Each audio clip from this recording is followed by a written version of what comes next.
education. In this video, we are going to start the next method of calculating national income, which is known as income method.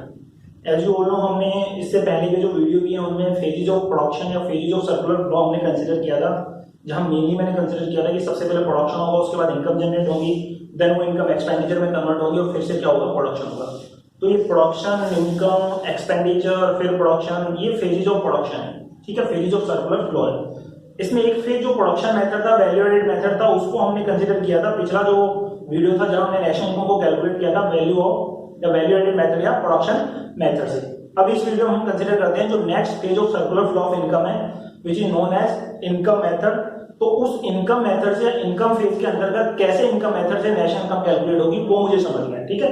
सबसे पहले important चीज मुझे consider करने की, जब हम बात करेंगे डेफिनेशन की, मैंने कहा था कि तीनों मेथड थोड़ा अलग अलग तरीके से डिफाइन करते हैं नेशनल इनकम को, लेकिन उनका अल्टीमेट कंक्लूजन क्या होगा वो मुझे ध्यान रखना है कि तीनों मेथड मुझे ultimately NNP eight factor cost पे लेके आना है, ठीक है, क्योंकि नेशनल इनकम का मतलब ये है एनएनपी एट फैक्टर कॉस्ट।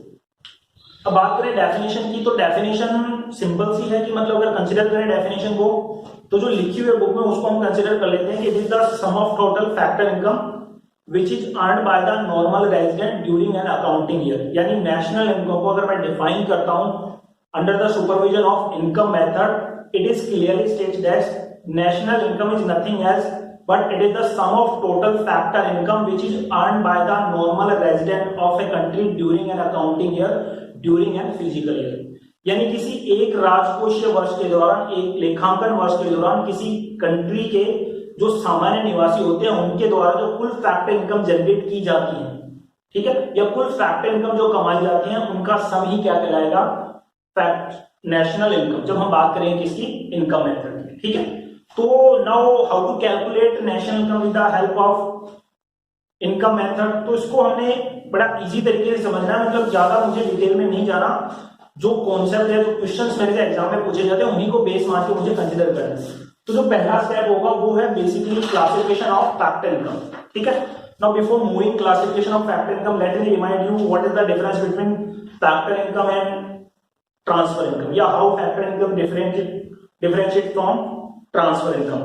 तो commonly when we are talking about the factor income, हम कंसीडर करते हैं कि भैया whenever there is a productive activity, ठीक है, यानी फैक्टर सर्विसेज आपने प्रोवाइड की है किसी प्रोडक्टिव एक्टिविटी में, या फिर फैक्टर सर्विसेज को यूज किया गया किसी प्रोडक्शन प्रोसेस में, किसी प्रोडक्टिव एक्टिविटी में। इन दैट केस जो रिवॉर्ड आपको मिलता है रिगार्डिंग रेंडरिंग फैक्टर सर्विसेज, तो वो रिवॉर्ड ही क्या कहलाएगा, factor income. That means you are rendering service as a factor of production in case of land, labour, capital, entrepreneurship. अगर ये फैक्टर सर्विसेज आपने प्रोडक्शन प्रोसेस में यूज की हैं तो they are not available free of cost, उनके बदले में प्रोडक्शन सेक्टर को कुछ ना कुछ पे करना पड़ता है, किसको, हाउस होल्ड सेक्टर को। तो वो हाउस होल्ड सेक्टर को जो मिलता है फैक्टर इनकम ही कहलाता है। जैसे लैंड के रिगार्डिंग बात करेंगे कि रेंट या रॉयल्टी दोगे आप, उसके बाद बात करें लेबर की हम कंसीडर करें, उसके बदले में सैलरी और वेजेज मिलती हैं, कैपिटल की बात करें इंटरेस्ट मिलता है, और एंटरप्रेन्योरशिप की बात करें प्रॉफिट मिलता है, ठीक है। तो प्रोडक्शन एक्टिविटी की बात करूं, प्रोडक्टिव एक्टिविटी की बात करूं, तो वहां जो फैक्टर ऑफ प्रोडक्शन यूज किए जाते हैं उनके एवज में जो रेवेन्यू मिलता है, जो रिटर्न मिलता है हाउस होल्ड सेक्टर को, वो कहलाता है factor income. Talking about transfer income, transfer payment, तो these are the unilateral transfer, one sided payment, it doesn't create any production या it does not utilize any production activity. यानी simple सी बात है, ट्रांसफर पेमेंट यूनिलैटरल ट्रांसफर है, one sided payment है, वो किसी तरह का प्रोडक्शन नहीं करते, किसी तरह का वैल्यू एडिशन नहीं करते, या फिर मैं कहूं कि फैक्टर सर्विसेज यहाँ पे नहीं दी जाती, ये आपको विदाउट रेंडरिंग फैक्टर सर्विसेज मिलते हैं, ठीक है। तो वन साइडेड पेमेंट है, किसी तरह का प्रोडक्शन जनरेट नहीं होता, किसी तरह की प्रोडक्टिव एक्टिविटी जनरेट नहीं होती, या मैं कहूं कि फ्री ऑफ कॉस्ट आपको ये मिलती है, तो गलत नहीं होगा। इसके एग्जांपल के तौर पे ट्रांसफर पेमेंट या ट्रांसफर इनकम, तो यहाँ पे स्कॉलरशिप की बात कर सकते हैं, सीनियर सिटीजन अलाउंस या वृद्धावस्था पेंशन की बात कर सकते हैं, गिफ्ट या चैरिटी या डोनेशन की बात करते हैं। These are the example of transfer income या transfer payment. But the most important thing which I need to remember while making the calculation of national income under the income method, कि हमेशा factor income ही consider होंगी, transfer payment या transfer income consider नहीं होंगी। Clear है चीज। अब जो स्टेप मुझे फॉलो करना है क्लासिफिकेशन में, तो मेरे पास तीन चीजें मेरी मुझे कंसिडर करनी है, जिसमें सबसे पहले मैं बात करूंगा जो कंपनसेशन टू द एम्प्लॉय है, ठीक है। अब जो पहला स्टेप है उसमें मैं क्लासिफिकेशन कर रहा हूं फैक्टर इनकम का। पहले स्टेप में मुझे क्या करना है, सबसे पहले कंपनसेशन टू द एम्प्लॉय को कंसीडर करना है, और इसमें मेनली मेरे पास टोटल 4 एलिमेंट्स हैं, जिसमें सबसे पहले सेलिएंट वेजेस इन कैश है, सभी जानते हो, कोई बड़ी बात नहीं है। पेमेंट इन काइंड को अगर कंसीडर करूं तो नॉन मॉनेटरी बेनिफिट जो प्रोवाइड कराए जाते हैं एम्प्लॉय के द्वारा, किसको, एम्प्लॉय को। फॉर एग्जांपल कंसीडर कर सकते हो स्कूल में जो टीचर्स काम करते हैं उनको स्कूल अकोमोडेशन प्रोवाइड कराता है, रेंट फ्री अकोमोडेशन प्रोवाइड कराता है, ठीक है। बच्चों को फ्री एजुकेशन प्रोवाइड कराता है, किसी टीचर्स के जो बच्चे हैं उनको स्कूल में फ्री एजुकेशन की फैसिलिटी दे दी, या other type of non monetary benefit like railway pass provide करता है अपने एम्प्लॉयज को, रोडवेज एंड ट्रांसपोर्ट जो अथॉरिटी है वो क्या करती है, पास प्रोवाइड कराती है। तो नॉन मॉनेटरी बेनिफिट जो दिए जाते हैं इसको कर्मचारी को उसके नियोक्ता की तरफ से, वो यहाँ पे कंसीडर होंगे पेमेंट इन काइंड में। थर्ड बात करें employees contribution to the social security scheme. अब सोशल सिक्योरिटी स्कीम का मतलब सिंपल सी बात है, जो भविष्य को लेके जो स्कीम्स वगैरह लॉन्च की जाती है, पेंशन की बात करो, प्रोविडेंट फंड की बात करो, तो यहाँ जो नियोक्ता का कॉन्ट्रीब्यूशन है, ठीक है, नियोक्ता का कॉन्ट्रीब्यूशन किसमें, सोशल सिक्योरिटी स्कीम में, वो मुझे कंसिडर करना है कंपनसेट टू द एम्प्लॉयमेंट। और लास्ट अगर बात करूं जो फोर्थ एलिमेंट है that is pension on retirement.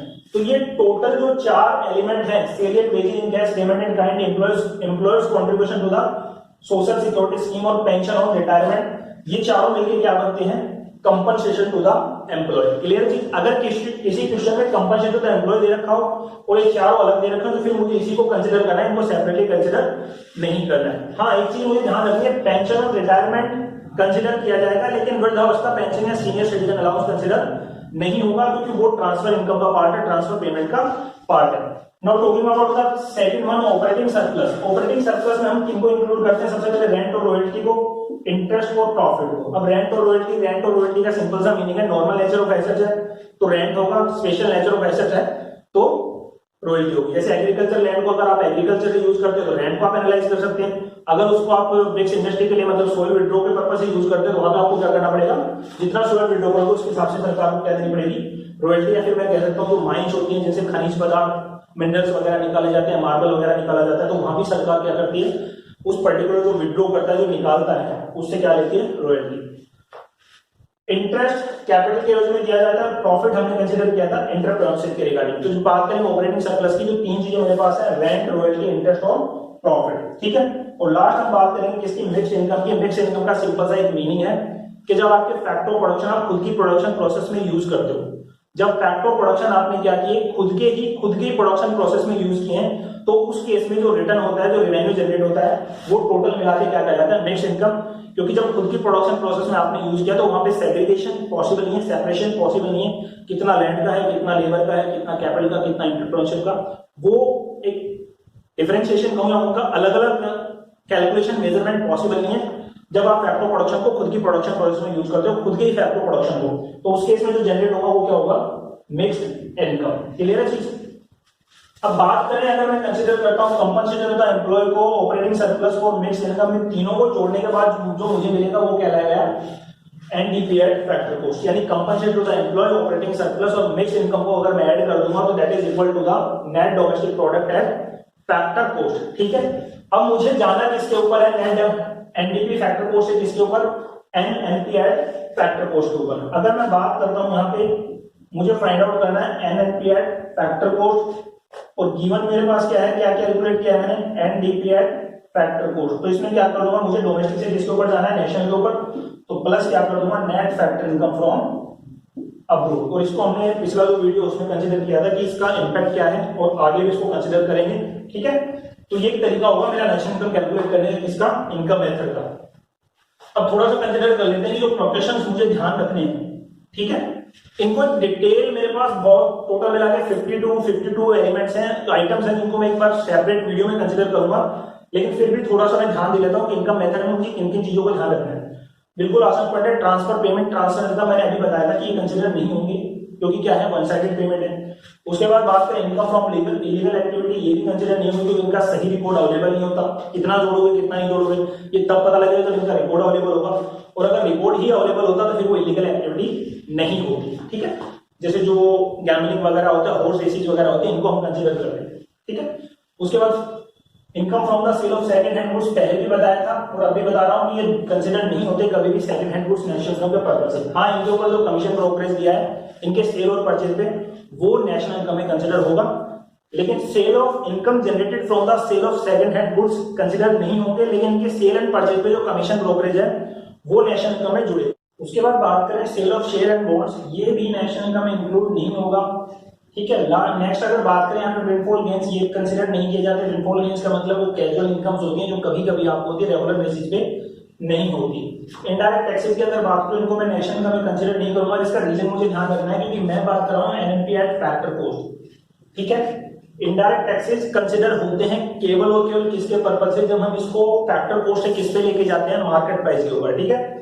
अगर मैं यहाँ पे बात करता है एनएनपी एट मार्केट प्राइस, तो ये इनडायरेक्ट टैक्सेस क्या होते हैं, जुड़ते हैं इसमें, क्योंकि मैं बात कर रहा हूँ किसके ऊपर, फैक्टर कोस्ट के ऊपर। तो इनडायरेक्ट टैक्सेस भी क्या होंगे, कंसीडर नहीं होंगे, नेशनल इनकम में शामिल इनको नहीं किया जाता है। क्या जाएगा, बात करें इंपोर्टेड रेंट की, इसको कंसीडर करना है हमें। प्रोडक्शन या वैल्यूएटेड मेथड था उसमें भी कंसीडर किया था, क्योंकि जो आसपास की कॉलोनी है, जो हाउसिंग कॉलोनी वगैरह, हाउसिंग स्ट्रक्चर वगैरह बने हुए हैं, उनके बेसिस पर आपको अपने खुद के रेंट का या खुद के जो मकान आपने प्रोडक्शन प्रोसेस में किसी पर्टिकुलर प्रोडक्शन एक्टिविटी में यूज किया है, तो उसके बेसिस पे उसके रेंट का अनुमान लगा सकते हैं, उसको हम कंसीडर करेंगे कि इसमें नेशनल इनकम में, यानी इंपोर्टेड रेंट यानी खुद के मकान का किराया अगर वो प्रोडक्शन प्रोसेस में यूज हुआ है तो आपको उसको शामिल करना पड़ेगा जिसमें नेशनल इनकम में। बात करें कॉर्पोरेशन टैक्स और इनकम टैक्स, इनको भी मैं नेशनल इनकम में शामिल करूंगा। इसका रीजन क्या है, क्योंकि अल्टीमेटली आपने अकाउंट्स में भी पढ़ा होगा कि corporation tax and income tax they are ultimately the part of profit, चाहे इंडिविजुअल के रिगार्डिंग बात करो या कंपनी के रिगार्डिंग बात करो। कॉर्पोरेशन टैक्स कंपनी के प्रॉफिट का पार्ट होता है और इनकम टैक्स एक इंडिविजुअल के केस में बात कर सकते हैं उसकी इनकम का एक पार्ट होता है। तो कॉर्पोरेशन टैक्स और इनकम टैक्स दोनों को क्या होगा, हम इसमें शामिल करेंगे, क्योंकि अल्टीमेटली पार्ट किसका है, प्रॉफिट का। नेक्स्ट आता है employees contribution to the social security scheme, यानी एम्प्लॉयर कॉन्ट्रीब्यूशन तो किसका पार्ट था, कंपोजिशन टू द एम्प्लॉय का, और एम्प्लॉय का जो कॉन्ट्रीब्यूशन है सोशल सिक्योरिटी स्कीम में, वो कभी भी कंसीडर नहीं होगा, क्योंकि अल्टीमेटली उसकी सैलरी का एक पार्ट है, उसको किस में मिली है, वेजेस इन कैश में, ठीक है। यानी ट्रैवलिंग अलाउंसेस की अगर बात करूं, नेक्स्ट में ट्रैवलिंग अलाउंसेस को भी कंसीडर नहीं किया जाता। क्यों कंसीडर नहीं करेंगे, क्योंकि ट्रैवलिंग अलाउंस का मतलब यहाँ पे क्या होता है, इन ऐसे खर्चों का बाद में आपका नियोक्ता क्या करता है, आपको रिएम्बर्स कर देता है, उनका पेमेंट आपको मिल जाता है। पहले आप अपनी पॉकेट से लगाते हैं, कोई दिक्कत नहीं है, लेकिन बाद में जब आप लीगल डॉक्यूमेंट्स बिल वगैरह रिप्रेजेंट करते हैं अपनी कंपनी को, अपने नियोक्ता को, तो वो आपको ट्रैवलिंग अलाउंस जैसे एक्सपेंडिचर को रिएम्बर्स करके दे देता है, उसका पैसा आपको मिल जाता है, ठीक है। तो ये हमें ध्यान रखना है कि जो प्रोफेशंस हैं वो जब हम नेशनल इनकम कैलकुलेट करते हैं किससे, इनकम मेथड से, तो मुझे ध्यान रखना है इसमें केवल दो ही चीजें जिनको मुझे इंक्लूड करना है, बाकी को एक्सक्लूड करना है। और ये दो क्या है, सबसे पहले इंपोर्टेड रेंट शामिल होगा, दूसरा कॉर्पोरेशन टैक्स और इनकम टैक्स, दोनों इसको कंसिडर करना है और बाकी को हम कंसिडर नहीं करेंगे, ठीक है। अब एक प्रैक्टिकल क्वेश्चन से समझते हैं कि नेशनल इनकम कैलकुलेट कैसे होगा, किससे, इनकम मेथड से। अब एक क्वेश्चन मुझे गिवन है, calculate GDP at market price, ANP eight market price और एनएनपी एट फैक्टर को, जो कि नेशनल इनकम को रिप्रेजेंट करता है, with the given data with the following information. सबसे पहले कंजम्पशन ऑफ फिक्स कैपिटल, जिसका दूसरा नाम क्या है मेरे पास, डेप्रिसिएशन। अमाउंट गिवन है रुपीज इन करोड़, 34 करोड़ है। उसके बाद बात करें employees contribution to the social security scheme 30 crore है, रेंट की बात करें 10 करोड़, इंटरेस्ट 20 करोड़ है, प्रॉफिट 25 है, 25 करोड़ है, वेजेस एंड सैलरीज 170 करोड़ है। उसके बाद इनडायरेक्ट टैक्सेस की बात करूं, नेट इनडायरेक्ट टैक्सेस की 38 करोड़ है, और net factor income from abroad क्या है, जो कि -3 करोड़ है, ठीक है। अब जो मेथड हमने कंसीडर किया था इनकम मेथड, उसके बेसिस पर हम कैलकुलेट करेंगे। सबसे पहले मुझे कैलकुलेट क्या करना है, जो फर्स्ट स्टेप होगा मेरा, उससे मुझे मिलेगा एनडीपी एट फैक्टर कोस्ट। और एनडीपी एट फैक्टर कोस्ट में क्या क्या कंसीडर किया जाएगा, सबसे पहले कंपनसेशन होता है एम्प्लॉय, जिसमें 4 चीजें होंगी, wages and salary in cash, जो कि मुझे गिवन है यहाँ पे, ठीक है। और उसके बाद employees contribution to the social security scheme, payment in kind और पेंशन और रिटायरमेंट। तो employees contribution to social security scheme ये भी मुझे गिवन है, ठीक है। तो कंपनसेशन टू द एम्प्लॉय कितना होगा, दोनों का अगर कंसीडर करूं यहाँ पे, तो यहाँ पे कंपनसेशन टू द एम्प्लॉय की अगर मैं बात करूं,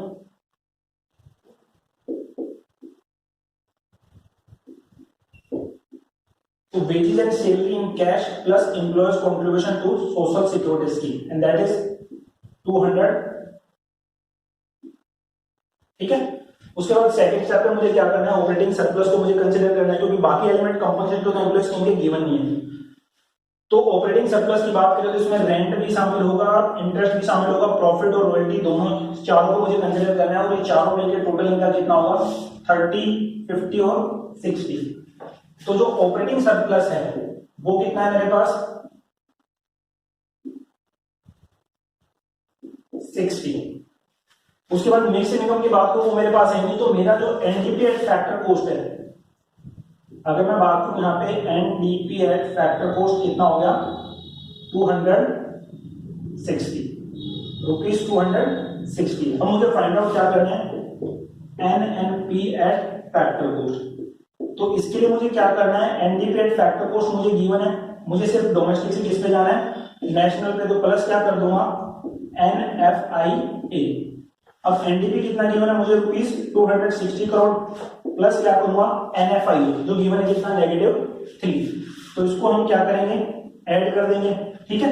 अब बात करते हैं 260, तो प्लस माइनस क्या होगा माइनस, तो जो मेरा नेशनल इनकम है वो कितना आएगा 257 करोड़, ठीक है। यानी एनएनपी एट फैक्टर कॉस्ट कितना आ जाएगा 257 करोड़। उसके बाद बात करें जीडीपी एट मार्केट प्राइस। अब मुझे फाइंड आउट क्या करना है जीडीपी एट मार्केट प्राइस, तो मुझे गिवन क्या है एनएनपी एट फैक्टर कॉस्ट, ठीक है। अब इसमें देखें नेट से कहा जाना है ग्रोस के ऊपर, तो क्या कर देंगे डेप्रिसिएशन को ऐड कर देंगे। उसके बाद बात करें नेट से कहा जा रहा है डोमेस्टिक के ऊपर, तो माइनस किसको कर देंगे NFIA, ठीक है। उसके बाद पी कभी रोटेट होता नहीं है, फैक्टर कॉस्ट से कहा जाना है मार्केट प्राइस के ऊपर, तो प्लस क्या कर देंगे NIT। अब जो एनएनपी एट फैक्टर कॉस्ट है दैट इज 257 प्लस डेप्रिसिएशन की बात करूं तो वो मुझे गिवन है कंजम्पशन ऑफ फिक्स्ड कैपिटल 34, ठीक है। उसके बाद माइनस करेंगे किसको NFI को, तो ये क्या है -3 और प्लस कर देंगे नेट इनडायरेक्ट टैक्सेस जो कि कितने हैं 38, ठीक है। तो अब यहां पे 257 प्लस 34 और माइनस माइनस क्या होगा प्लस हो जाएगा 3 प्लस 38 और ये लगभग हो गया 332 करोड़, ठीक है। तो जीडीपी एट मार्केट प्राइस कितना है मेरे पास 332 करोड़। अब मुझे कैलकुलेट किसका करना है, जैसे यहां पे लिख लेता हूं मैं, मुझे GNP eight market price find out करना है, ठीक है।